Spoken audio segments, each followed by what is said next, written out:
Cik. Shalom, jemaat dikasih Tuhan, Kami Home Karawang. Shalom. Kurang semangat sekali lagi dong, mau sapa Shalom. Shalom. Shalom, luar biasa. Saat pagi hari ini kembali kita boleh bersama-sama datang dan kita mau mencari dan bertemu Tuhan kita siang hari ini. Mari sama-sama Bapak Ibu sebelum kita mau mulai setiap ibadah kita, kembali kita mau siapkan hati kita. Mau datang serius, sungguh-sungguh sama Tuhan di hadapan Tuhan. Makasih Tuhan Yesus. Kalau siang pagi hari ini Tuhan, kalau kami boleh diberikan kesempatan satu kali lagi Tuhan, untuk kami boleh datang, untuk kami boleh Tuhan bertemu dengan Engkau pagi hari ini. Ini setiap kami Tuhan, kalau kami datang dengan hati yang rindu dan haus akan Engkau, dan kami percaya Tuhan siang hari ini kami boleh mendapatkan itu dari Tuhan. Makasih Tuhan Yesus. Terima kasih Tuhan, karena hanya Engkau Allah yang layak dipuji, layak disembah. Terima kasih Yesus. Mari naikkan puji ini dengan sungguh-sungguh, layak dipuji, disembah. Terima kasih Tuhan.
satu nama, Tuhan Yesus Kristus, Allah kami yang hidup. Mari jemaat Tuhan antusias kita mau sama-sama katakan amin, amin, haleluya.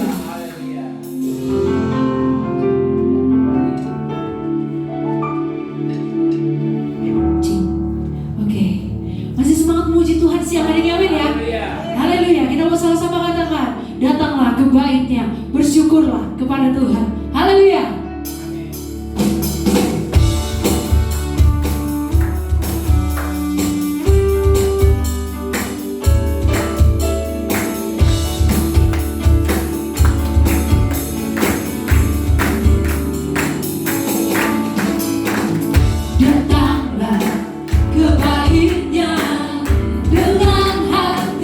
Bersyukur ke dalam pelatarannya.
Bersukacita siang hari ini, amin ya.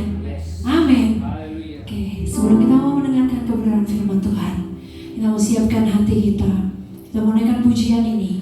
Kalau pujian ini menyatakan di hati inilah rumahmu Tuhan. Kalau sama-sama kita mau membuka hati kita menjadi rumah kediaman Tuhan dalam hidup kita. Terima kasih Tuhan Yesus, terima kasih.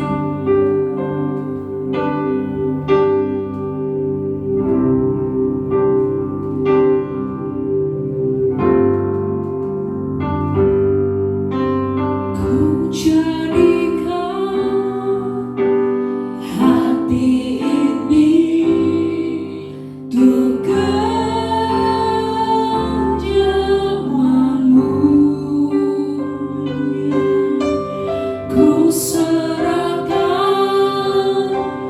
hidup ini untuk-Mu Allahku.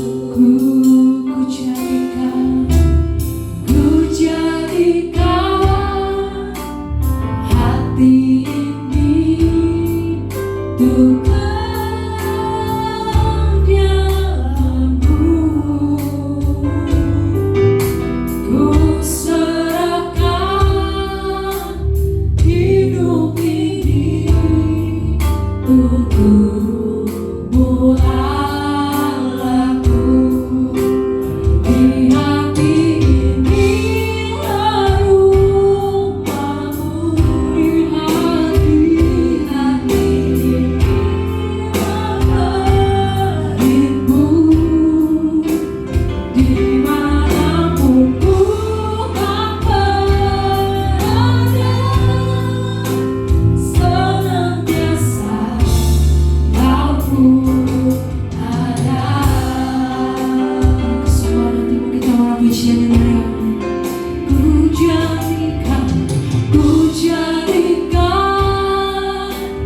hati ini untuk kediaman-Mu. Ku serahkan hidup ini untuk-Mu Allah. Saya akan mencoba berdiri. Di hati inilah rumah-Mu, di hati Bapa itu. Dimanapun ku kan berada, senantiasa Kau pun ada. Di hati inilah rumah. Saya akan di hati inilah hidupku. Dimanapun ku kan berada, senantiasa Kau pun ada. Dimanapun ku kan berada, senantiasa Kau pun ada. Dimanapun ku kan berada, senantiasa Kau pun ada. Terima kasih Tuhan buat janji-Mu Tuhan kepada kami, bahwa Engkau senantiasa berada dimanapun kami berada Tuhan. Semua karena kebaikan dan semua karena kemurahan-Mu ya Bapa. Berbicaralah kepada kami pada hari ini, karena kami siap mendengarkannya. Terima kasih Tuhan. Dalam nama Tuhan Yesus Kristus kami berdoa. Yang percaya mari kita katakan amin. Puji Tuhan. Silakan duduk. Shalom saudara yang kasih dalam Tuhan. Senang sekali bisa berjumpa dengan saudara di hari Minggu ini. Mari kita membuka Alkitab kita di dalam Amsal 30 ayat yang ke-7 sampai ayatnya yang ke-9. Amsal 30 ayat yang ke-7 sampai ayat yang ke-9. Bunyinya demikian.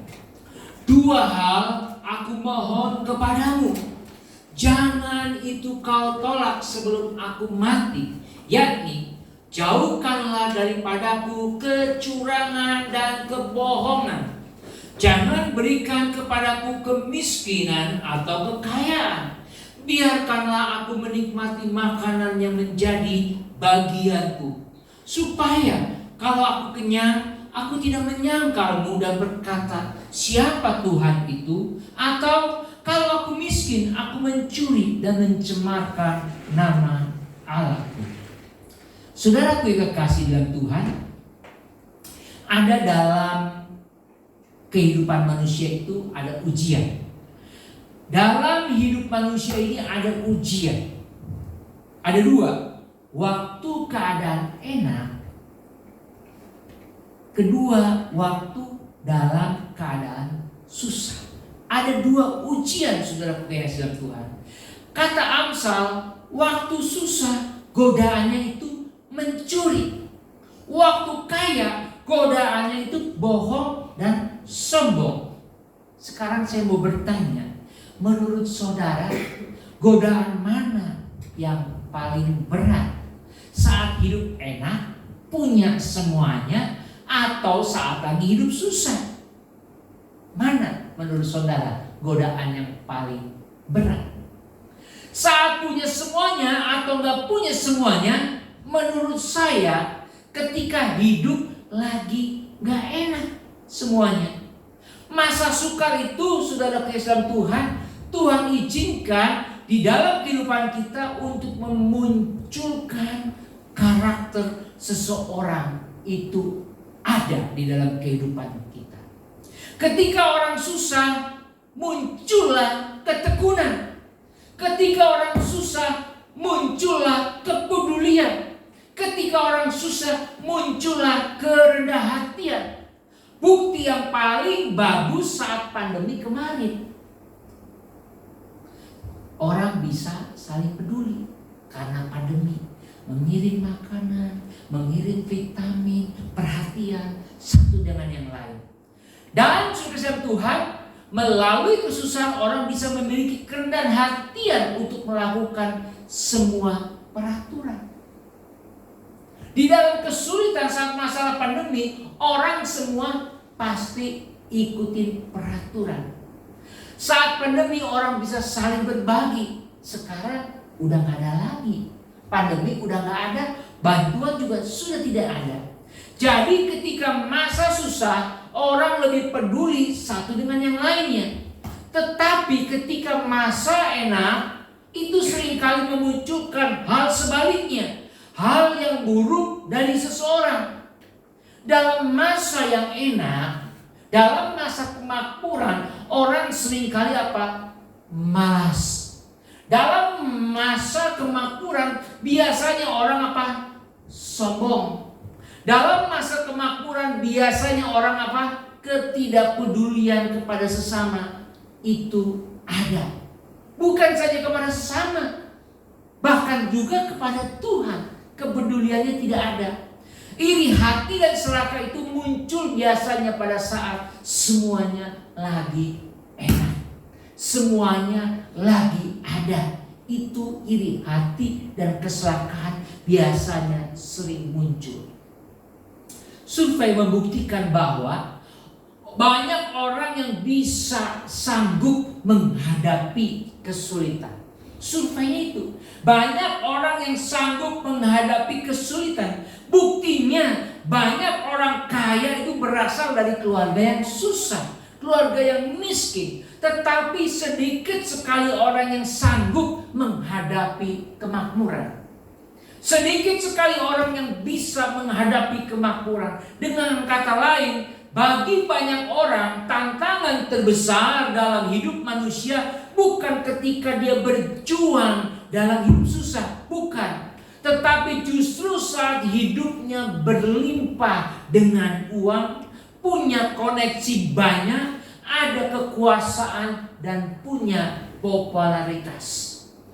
Disitulah orang menghadapi tantangan hidup yang paling besar, saudara-saudara. Saat kita punya segala-galanya, kita merasa diri kita bisa dan hebat. Bahkan seringkali dirinya tanpa sadar bahwa ia sombong. Tanpa sadar dia sombong. Karena biasa apa? Memerintah. Karena apa? Dia tidak biasa menerima kritikan. Ada orang yang berkata, masa sih saya sombong? Artinya dia nggak sadar bahwa perbuatannya itu sombong. Dia tidak sadar akan sikap kesehariannya yang seringkali memerintah dan tidak menerima kritikan. Itu, saudara Tuhan, orang model begini lama-lama bukan menjadi musuhnya Tuhan. Orang model begini bukan menjadi musuhnya Tuhan, tapi jadi lupa sama Tuhan. Dia akan bilang, siapa Tuhan itu? Sampai sebegitunya sama Tuhan. Itu karena sudah terbiasa menggunakan kekuatannya sendiri. Aktor laga terkenal Jean-Claude Van Damme, orang Belgia. Dia adalah juara karate yang sangat terkenal di Eropa. Dia itu juara karate di Eropa terkenal. Dia pengen jadi bintang film terkenal. Caranya bagaimana? Dia harus pergi ke Hollywood.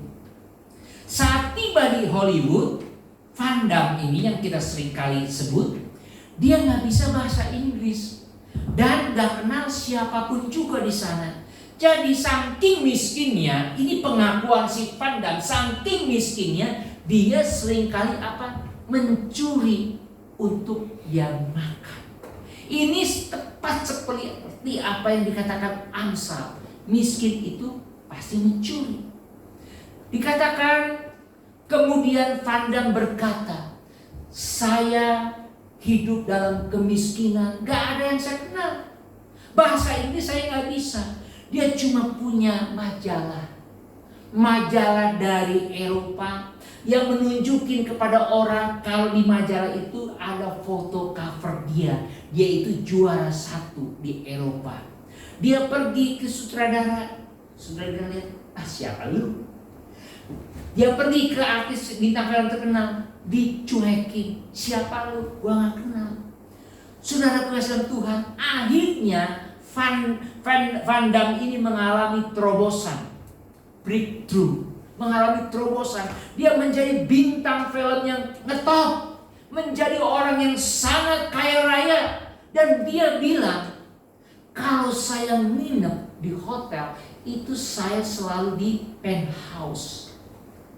Ruangan yang besar sekali dan mahal sekali. Dan saya kalau nginep selalu dikelilingi oleh wanita-wanita cantik. Para fans saya, wanita-wanita yang cantik. Dan tahukah saudara, satu dari antara wanita cantik itu, dia bilang, itulah yang membuat saya celaka. Yaitu membawa saya ke narkoba. Yang membuat karir saya hancur. Hidupnya hancur dan kesehatannya hancur. Terus di akhir perkataan Van Damme ini dia berkata, kalau hidup bisa diulang. Ini pengakuan dia. Kalau hidup bisa diulang, saya pengen hidup ketika saya di Belgia. Ketika saya gak terkenal, hidup saya beres. Tapi ketika saya terkenal, hidup saya hancur. Itu ungkapan dari bintang film terkenal. Salah satu saya ingat dulu, saya suka nonton Bloodsport, ya. Itu si Van Damme itu bertarung dengan siapa? Yang badannya gede? Chong Li. Nah itu, Chong Li itu terkenal itu, ya. Itu Van Damme itu terkenal sekali. Dia bilang, kalau boleh diulang, saya mau hidup di Belgia. nggak terkenal nggak apa-apa. Hidup nggak terkenal membuat saya tidak hancur. Jadi saudara-saudara sekalian, kita lebih mudah tangani hidup kesusahan daripada hidup keberhasilan. Lebih susah menangani hidup susah daripada hidup keberhasilan. Dalam hal ini Daniel, yang saya pernah khotbahkan beberapa minggu yang lalu, Daniel dan teman-temannya itu dipaksa untuk pindah dari Yerusalem ke Babel. Dalam perjalanan kurang lebih 1.500 km, Daniel diikat dengan teman-temannya. Daniel berjalan kaki sepanjang 1.500 km dari Yerusalem menuju ke Babel, yang tiba dengan situasi yang sangat asing bagi mereka. Makanannya asing, bahasanya asing, budayanya asing, dan dengan orang-orang asing pula, yang membuat mereka serba kebingungan. Waktu khotbah lalu saya menyampaikan bagaimana Daniel dan teman-temannya itu menjadi penguasa di negeri asing dalam waktu 3 tahun saja. Daniel sudah menjadi penguasa di negeri Babel. Dan setelah 70 tahun Daniel tinggal di Babel, saudaraku yang kasih dalam Tuhan, Babel mengalami kehancuran oleh media Persia. Saat Babel diserang oleh media Persia, orang Persia bilang, yang ini lu jangan kasih mati, yang ini kita mau ambil, yang ini kita mau manfaatkan. Dan saudaraku yang kasih dalam Tuhan, Daniel diangkat oleh orang-orang media Persia ini menjadi perdana menterinya. Berarti Daniel ini orang luar biasa. Dan gara-gara jabatan Perdana Menteri itu juga Daniel ini masuk gua singa. Karena kenapa? Menteri-menteri yang lain iri akan Daniel. Daniel ini orang yang hebat, orang yang luar biasa. Iri mereka itu. Akhirnya Daniel dimasukkan ke dalam gua singa. Dalam khotbah saya juga yang lalu mengatakan bahwa semua berkat Tuhan, semua perlindungan Tuhan, semua jabatan tinggi itu semuanya datang dari 2 kata ini. Yaitu apa? Daniel bertekad atau Daniel berketetapan. Itu saja. Daniel bertekad itu dalam terjemahan baru 2. Tapi dalam terjemahan baru itu berkatakan Daniel berketetapan. Jadi jelas sekali Daniel dan teman-temannya itu berhasil menguasai diri dalam 2 keadaan hidup. Waktu hidup susah dan waktu hidup enak, waktu hidup senang. Mereka menunjukkan tekad yang luar biasa. Saat susah Daniel berhasil. Saat dia berkelimpahan hidup enak juga berhasil. Saudara Tuhan, pertama mereka mempunyai tekad apa? Tetap setia kepada Tuhan. Kuncinya itu setia kepada Tuhan. Kita membuka di dalam Amsal 20 ayat yang ke-6. Amsal 20 ayat yang ke-6 berbunyi demikian. Banyak orang menyebut diri baik hati, tetapi orang yang setia, siapakah yang menemukannya? Tersirat di sini bahwa susah cari orang yang setia daripada orang yang baik hati. Orang baik hati ada di mana-mana. Orang setia susah mencarinya. Saudara kasih Tuhan, ada seorang pendeta berkata kepada saya, ingat San, jemaat yang pintar mah banyak, jemaat yang bertalenta mah banyak, jemaat yang bisa ini bisa itu banyak, tapi jemaat yang setia itu sedikit. Kalau jemaatnya 1000, mungkin ada 20 aja itu udah puji Tuhan, haleluya. sedikit sekali yang setia. Saya kenal dengan satu pendeta, saudara kasih dalam Tuhan, yang besar itu menasihati saya seperti itu. Setia itu gak mudah. Sekarang coba lihat saudara kasih dalam Tuhan, setelah masa pandemi selesai, banyak jemaat yang hilang, tidak beribadah, banyak gereja yang kosong. Saya kenal dengan satu pendeta yang jemaatnya itu berjumlah 14.000 sebelum pandemi, kurang lebih 14.000. Tahukah saudara, sekarang jemaatnya kalau beribadah berapa? Enggak sampai 2.000. Yang 12.000-nya kemana? Hilang semuanya. Dari jemaat 14.000 enggak sampai 2.000. Ini pengakuan pendetanya langsung. Saudara, murah hati beda dengan setia. Orang yang murah hati belum tentu setia. Dan ada orang yang setia banget tapi juga enggak murah hati. Ada. Setia banget tapi enggak murah hati. Saudara kasih Tuhan, di kalangan mafia kesetiaan itu nomor 1. Mereka setia banget, tapi yaitu penjahat. Di dalam lingkungan mafia nomor 1 adalah kesetiaan. Enggak setia, jangan coba-coba mati. Setia yang dibicarakan di sini adalah setia kepada Tuhan dan perintahnya. Kita harus setia kepada Tuhan dan perintahnya. Daniel hidup dalam tekanan yang berat di Babel. Semua dibabelkan. Makanannya Babel, bahasanya Babel, budayanya Babel. Semuanya dibabelkan, saudaraku yang dalam Tuhan. Dan itu bertentangan dengan hidup Daniel waktu di Yerusalem. Bahkan Daniel harus menyembah dewa-dewa. Dalam situasi begitu, Daniel bertahan. Ini luar biasa banget orang. Luar biasa banget. Kita gak pernah mengalami seperti Daniel. Puji Tuhan, kita gak pernah mengalami ibadah kita dilempari, gak ada.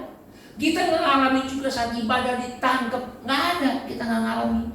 Tapi ingat, ada situasi yang secara halus, yang kalau kita gak waspadai, situasinya bekerja secara halus. Tapi kalau kita gak waspadai, bikin kita bukan jadi musuhnya Tuhan. Kita gak jadi musuhnya Tuhan, tapi kita lupa sama Tuhan. Itu situasinya halus. Kalau kita tidak waspada, itu kita bukan jadi musuhnya Tuhan, tetapi kita lupa sama Tuhan. Kalau musuhnya Tuhan apa? Kita memberontak sama Tuhan. Tapi ini kita lupa sama Tuhan. Contohnya apa? Pertama, kesibukan. Kesibukan bisa bikin kita lupa sama Tuhan. Sibuk itu baik daripada nganggur, betul? Tapi sibuk itu jangan sampai ganggu waktu untuk Tuhan. Ada survei pernah dilakukan terhadap 20.000 orang Kristen di 139 negara. 20.000 orang Kristen di 139 negara. 60% orang Kristen mengaku bahwa kesibukan dalam hidup sering atau selalu menghalangi bertumbuhnya hubungan dengan Tuhan. Mereka mengakui 60% kesibukan itu membuat dia tidak bisa connect sama Tuhan. Nggak ada waktu buat Tuhan, saudara. Kita lari sana, lari sini. Dan kadang-kadang ini bisa kita bikin bangga. Orang yang sibuk tuh bangga.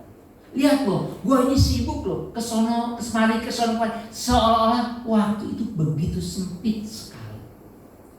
Saudara-saudara Tuhan, setelah pandemi di Amerika itu muncul ada agama baru yang namanya wokeism. Ini beda dengan workaholic. Workaholic itu orang kecanduan kerja.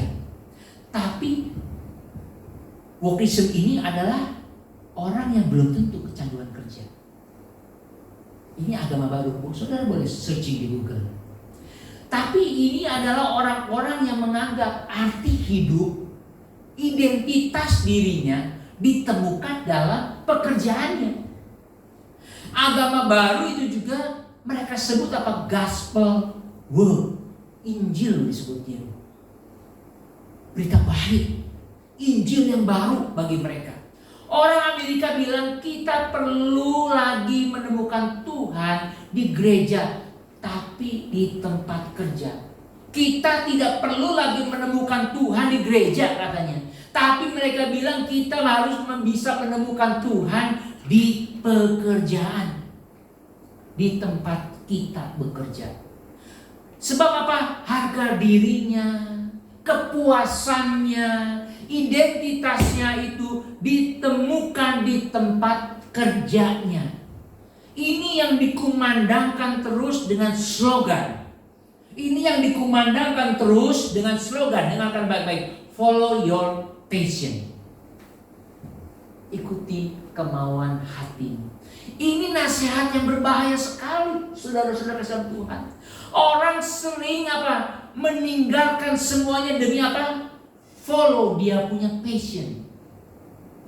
Dulu ada seorang pengajar yang top di Jakarta. Sekarang sih udah gak top lagi, saudara Tuhan. Yang diajarkan, dia seringkali mengajarkan kepada karyawan-karyawan di perusahaan-perusahaan. Yang diajarkan adalah follow your passion. Ikuti apa kata hatimu. Ikuti apa yang engkau inginkan. Setelah diajarkan, saudara yang kekasih dalam Tuhan, di dalam training-training di perusahaan itu, ternyata 10% dari perusahaan itu pasti akan keluar. Karena ikuti follow your passion-nya itu. Soalnya itu yang mereka inginkan, pengen jadi bos. Pengajar ini menyebabkan dia itu gak diundang lagi. Bos-bos perusahaan bilang, jangan undang dia, jangan dia undang lu. Dia undang, karyawan lu pasti hilang, pasti kabur. Follow your passion, ya kabur, saudara Tuhan. Jadi orang wokeism itu menyembah ilah palsu yang menyesatkan. Janganlah jadikan kesibukan kita menjadikan kita menjauh daripada Tuhan. Jangan jadikan kesibukan kita menjauh daripada Tuhan. Itu yang pertama. Yang kedua, kenyamanan. Kenyamanan bisa bikin kita lupa sama Tuhan. Kenyamanan katanya sama parahnya dengan narkoba. Memang semua manusia mencari kenyamanan. Betul apa betul? Contohnya, ya, ibadah di tempat ini nyaman kan? Coba sekarang saya tanya, AC-nya saya matiin. Kabur ini jemaat. Bukan jemaat ya udah, pendeta juga masih kabur, panasan saudara. Enggak? Nyaman dalam batas-batas tertentu, oke. Masih kita bisa terima. Tapi jangan kenyamanan itu dijadikan tujuan utama kita. Kenapa? Karena kenyamanan itu bisa bikin ringkih, bisa bikin rapuh. Kenyamanan itu bahaya karena melemahkan. Dan nyaman itu selalu bahaya, saudara-saudara Tuhan. Nyaman itu selalu bahaya. Ingat ya, dengan perusahaan raksasa handphone Nokia kan, hancur itu karena dia merasa nyaman, merasa dia nggak ada saingannya. Memang betul sih waktu zamannya Nokia, kalau kita nggak punya handphone Nokia, serasa tidak punya handphone. Betul apa betul? Kayaknya gue harus punya merek Nokia baru rasanya punya handphone. CEO-nya bilang, kami hancur itu tidak melakukan apa-apa. Kami ini hancur tidak melakukan kesalahan. Kalau kami melakukan kesalahan, hancur wajar. Tapi Tetapi dia tanpa sadari, dia merasa sudah nyaman. Jadi nyaman intinya adalah berbahaya, saudara-saudara. Kalau fokus kita nyaman, begitu kita tidak nyaman, kita akan gelisah. Kalau fokusnya nyaman, begitu tidak nyaman, kita akan gelisah. Bukan saja gelisah, kita akan protes. Bukan sekedar protes, dan kita akan stres. Kita akan stres, saudara-saudara. Nyaman itu perlu diwaspadai. Orang tua yang terlalu memberi kenyamanan kepada anaknya, anak itu akan mudah protes.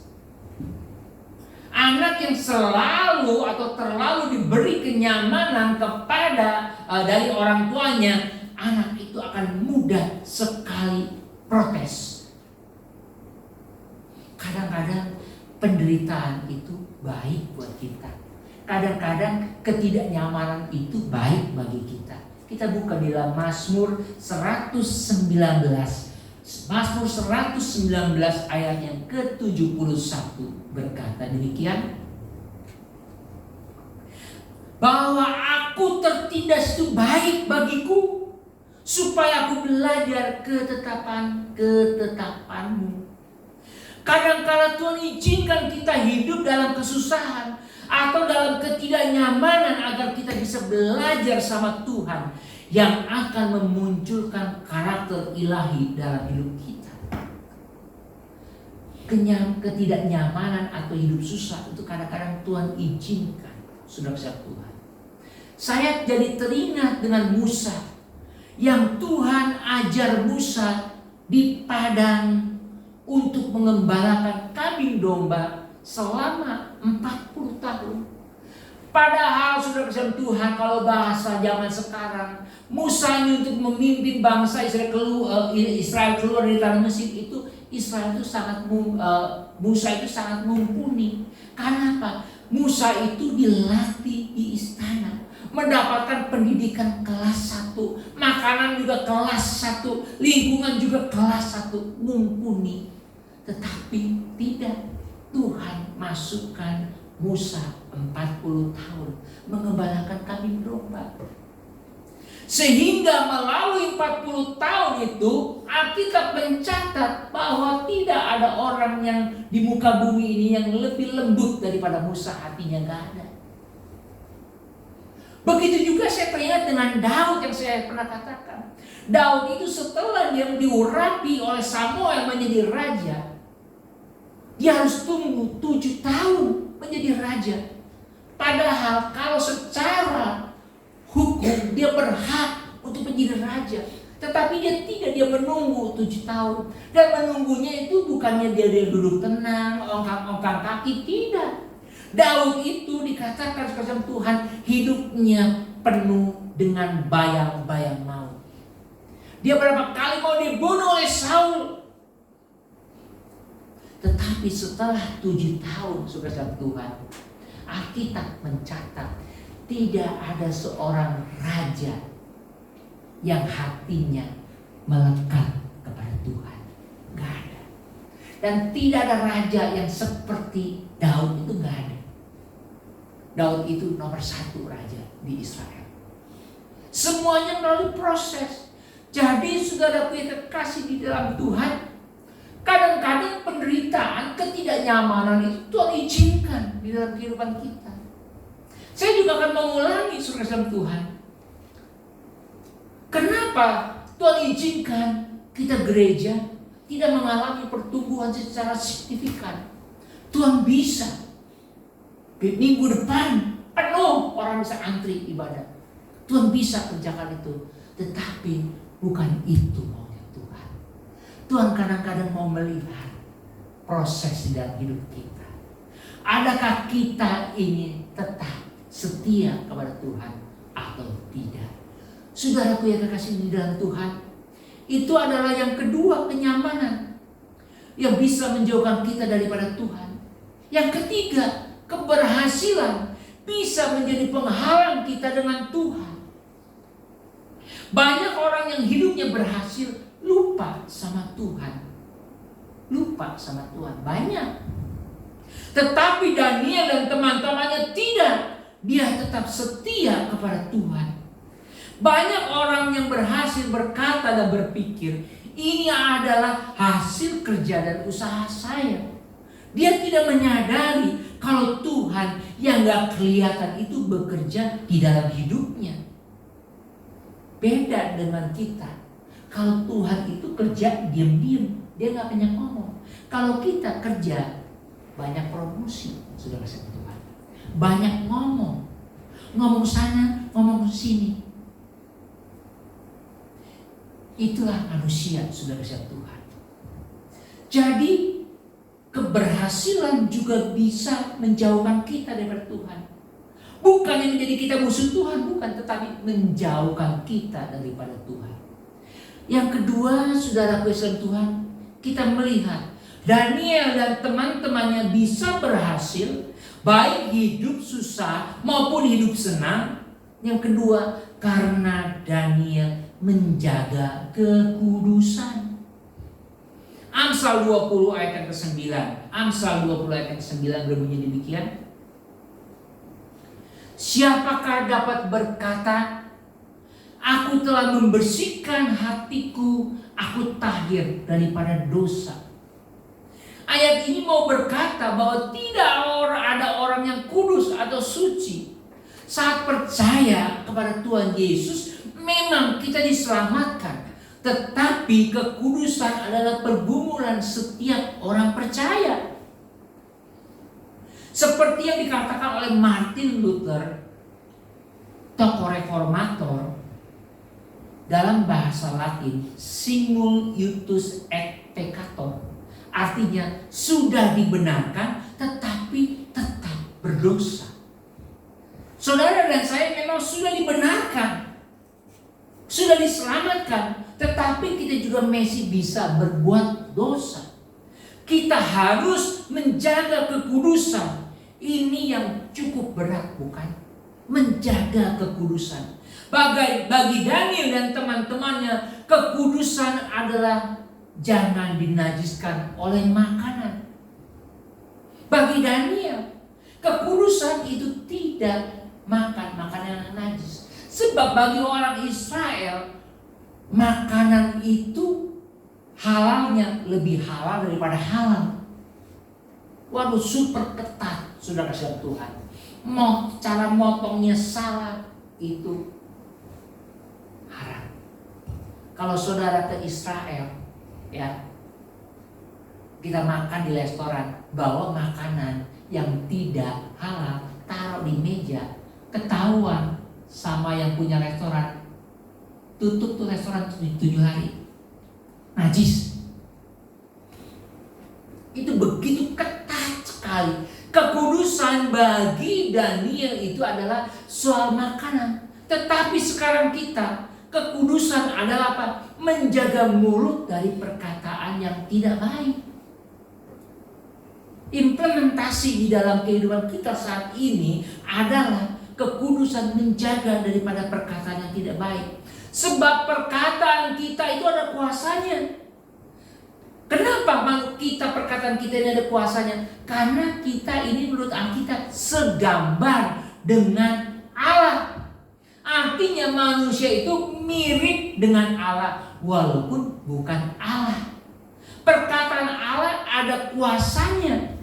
Sama, perkataan manusia juga ada kuasanya. Karena manusia itu segambar dengan Allah. Imago Dei, segambar dengan Allah.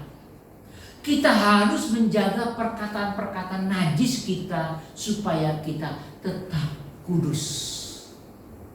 Jadi saudara Tuhan, kekudusan itu dimulai dengan perkataan-perkataan. Mengapa kita harus menjaga kekudusan? Karena Tuhan kita adalah kudus. Maka kita juga harus kudus. Seperti yang tertulis di dalam 1 Petrus 1 ayat yang ke-14. 1 Petrus 1 ayat yang ke-14 sampai ayat yang ke-16. 1 Petrus 1 bunyi demikian. Hiduplah sebagai anak-anak yang taat dan jangan turuti hawa nafsu yang menguasai kamu pada waktu kebodohanmu. Tetapi hendaklah kamu menjadi kudus di dalam seluruh hidupmu, sama seperti Dia yang kudus, yang telah memanggil kamu. Sebab ada tertulis, kuduslah kamu, sebab aku kudus. Alasan kenapa kita harus kudus? Karena Allah kita adalah kudus. Kita harus hidup berdasarkan cerminan kita, yaitu Tuhan Allah sendiri.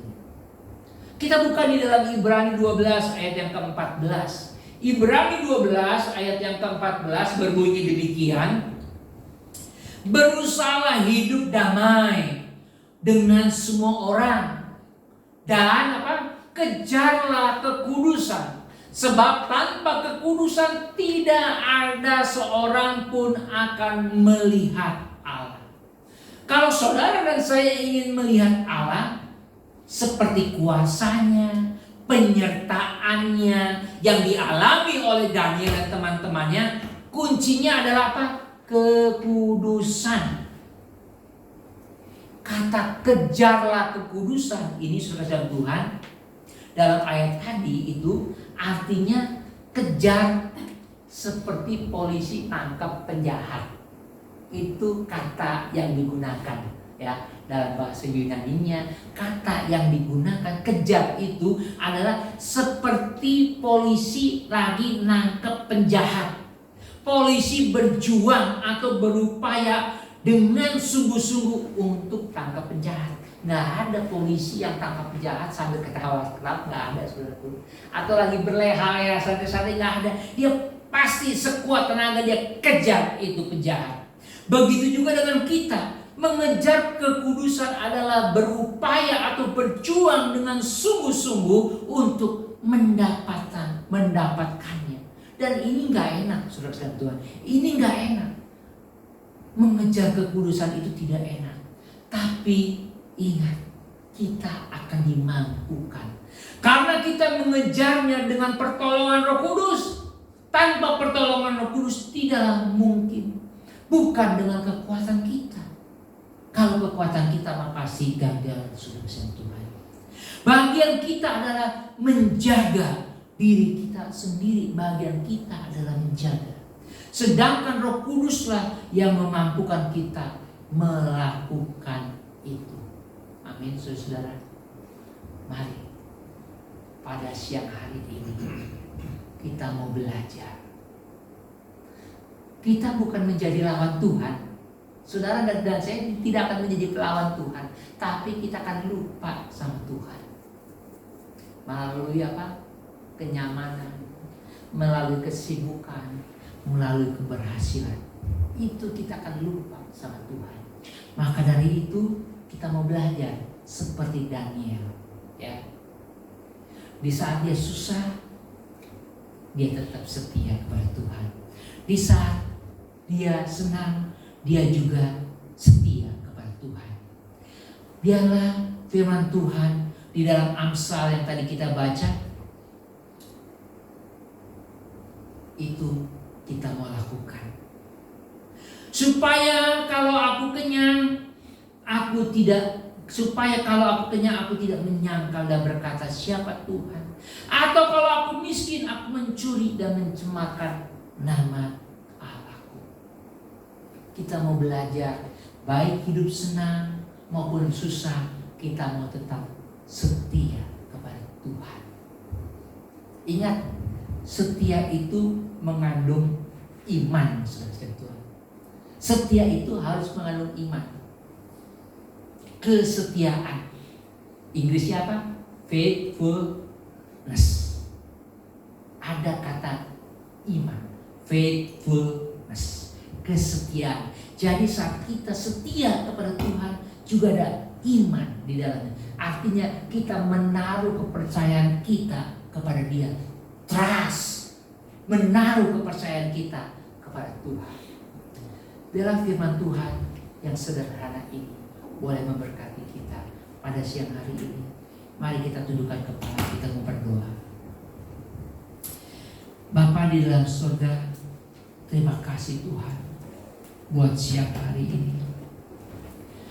Hamba-Mu yang sudah menyampaikan firman Tuhan secara sederhana, penuh dengan keterbatasan Tuhan, penuh dengan cacat celah.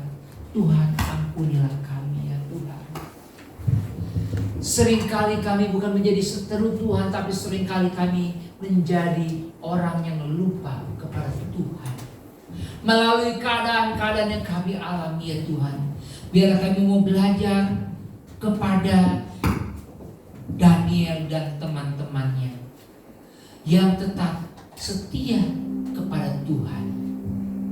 Terima kasih Tuhan memberkati jemaat Tuhan di tempat ini yang setia kepada Tuhan, yang berharap terus kepada Tuhan. Terima kasih Tuhan. Di dalam nama Tuhan Yesus Kristus kami berdoa.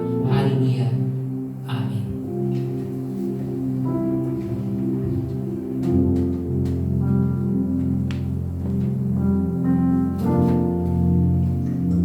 Ya, terima kasih kepada Bapak Gembala atas pemberitaan firman Tuhan. Tuhan Yesus memberkati.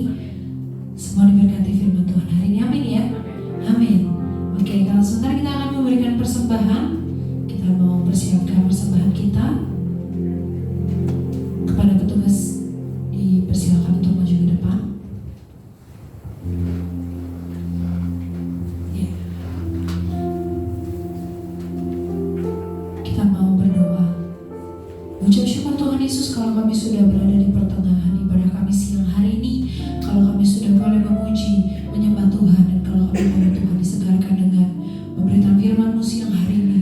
Dan Tuhan Yesus, kalau sebentar kami akan memberikan persembahan, biar Kau yang boleh memberkati setiap kami, tangan-tangan kami yang memberi, biar itu boleh menjadi dupa yang harum untuk hormat dan kemuliaan namanya Tuhan. Terima kasih Tuhan Yesus, terima kasih. Berkati setiap kami Tuhan, setiap aktivitas kami yang bekerja, kami yang berusaha, kami yang sekolah, kami yang studi Tuhan. Kau yang boleh memberkati setiap kami. Terima kasih Tuhan Yesus, hanya di dalam nama-Mu kami berdoa. Haleluya, amin. This is your house, this is your home.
Minggu depan tanggal 3 September ya, setelah ibadah kita akan melakukan perjamuan kasih ya. Setelah itu juga kita akan sharing dengan satu dengan yang lain, saudara-saudara kasih Tuhan.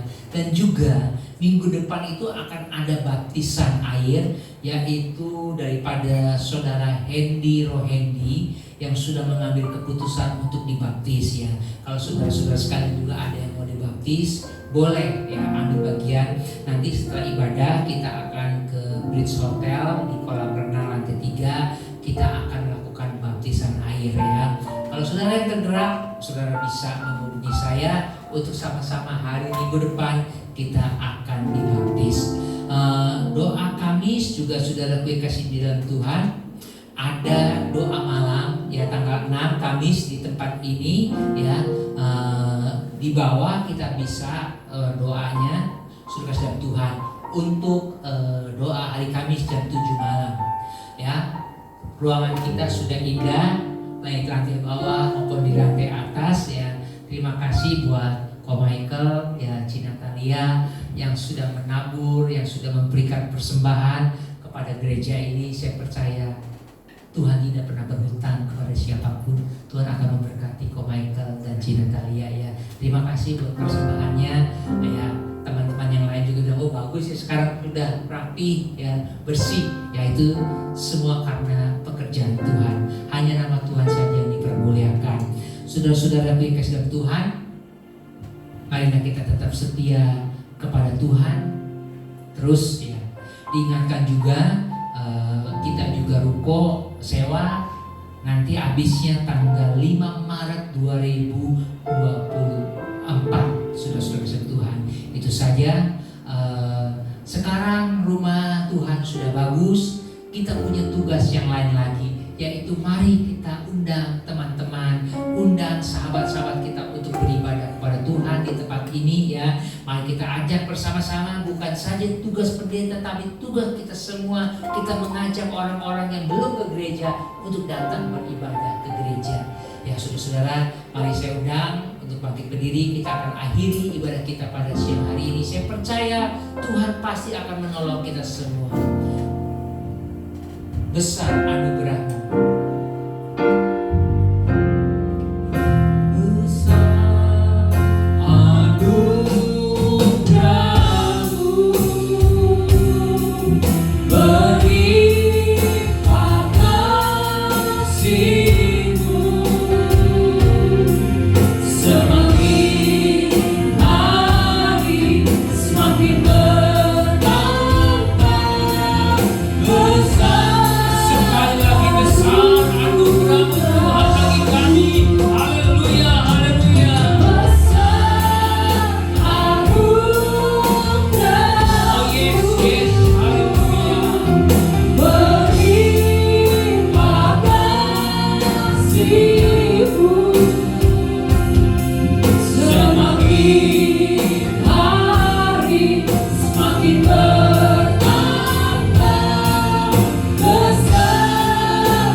Berdoa juga untuk Floren istrinya, bila Tuhan boleh menjaganya dan merawatnya. Kalau hari ini dia tidak bisa hadir karena berhalangan Tuhan, biar Tuhan boleh memberkati Tuhan. Abah juga berdoa untuk keluarga Kohandika, buat anak-anaknya Tuhan berikan kesehatan, buat Michelle, buat Marsha, buat Marcella, Tuhan juga memberikan kesehatan kepada mereka. Terima kasih Tuhan. Abah juga berdoa untuk Pak Keken, Tuhan berikanlah kesehatan Tuhan pada bagian perutnya Tuhan. Biarlah Tuhan boleh menjamah dia Tuhan. Di dalam nama Tuhan Yesus Kristus Tuhan memberikan kesembuhannya Tuhan. Abah juga berdoa pada siang hari ini khusus Tuhan buat Ko Michael dengan Ci Natalia Tuhan, yang sudah memberikan persembahan, sudah boleh menabur di gerejamu ini Tuhan, dengan memperbaiki rumahmu Tuhan, memperbaiki ruangan ini menjadi lebih baik Tuhan. Tuhan memberkati Ko Michael dengan Ci Natalia Tuhan, dengan usahanya Tuhan boleh memberkati Tuhan. Biarlah apa yang dikerjakannya boleh menjadi berhasil di dalam usahanya Tuhan. Tuhan juga boleh memberkati kesehatannya Tuhan. Buat anak-anaknya juga, buat Farel, buat Theo, Tuhan boleh memberkati dalam studinya Tuhan. Terima kasih Tuhan Yesus, terima kasih. Kami menyerahkan semuanya ke dalam tangan Tuhan. Abah juga berdoa Tuhan untuk anakmu Tuhan, untuk Stephen dengan Dini Tuhan. Tuhan boleh memberkati Tuhan. Untuk Tuhan buat saudara Suwardi dan juga Tuhan Elia Tuhan, yang tidak datang pada hari ini, Tuhan boleh memberkati. Dan juga hambamu berdoa khusus Tuhan buat saudara Hendy Rohendi Tuhan, yang akan mengambil baptisan air pada minggu depan Tuhan. Biarlah Tuhan boleh menolong, Tuhan boleh memimpin, Tuhan boleh melancarkan segala sesuatunya ya Bapa. Terima kasih Tuhan Yesus, terima kasih. Kami menyerahkan semuanya ke dalam tangan Tuhan. Saudara-saudara, mari mengangkat kedua tanganmu di hadapan Tuhan. Jikalau engkau benar-benar memperhatikan firman Tuhan pada hari ini, maka segala berkat Tuhan akan mengalir dalam kehidupanmu, di dalam usahamu, di dalam pekerjaanmu, di dalam studimu, baik saat engkau masuk maupun saat engkau keluar dari rumahmu. Maka dari itu saudara-saudara, Tuhan pulanglah dengan membawa berkat daripada Allah Bapa, kasih daripada Tuhan Yesus Kristus, dan persekutuan yang manis dengan Roh Kudus yang menyertai saudara mulai saat ini sampai Tuhan Yesus datang menjemput kita di awan-awan yang permai. Di dalam nama Tuhan Yesus Kristus kami berdoa. Haleluya. Amin.